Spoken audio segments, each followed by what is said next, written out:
এক ঘন জঙ্গল।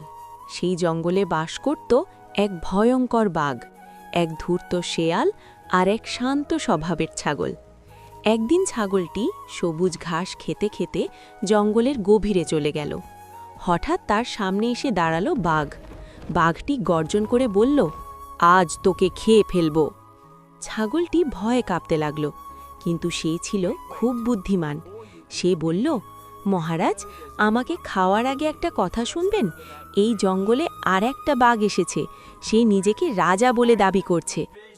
বাঘটি রেগে গেল, কি? আমার জঙ্গলে আর একটা বাঘ? ঠিক তখনই পাশের গাছের আড়াল থেকে শেয়াল সব কথা শুনছিল। সে বুঝল এখানে কিছু একটা সুযোগ আছে। শেয়াল এসে বলল, হ্যাঁ মহারাজ, আমি নিজেও সেই বাঘকে দেখেছি। বাঘটি আরও রেগে গিয়ে বলল, আমাকে এক্ষুনি তার কাছে নিয়ে চল।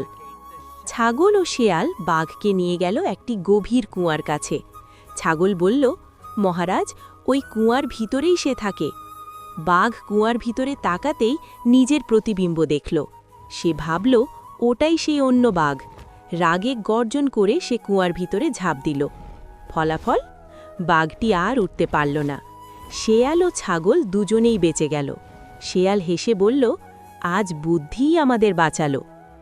বুদ্ধি ও উপস্থিত বুদ্ধি অনেক সময় শক্তির চেয়েও বেশি কার্যকর।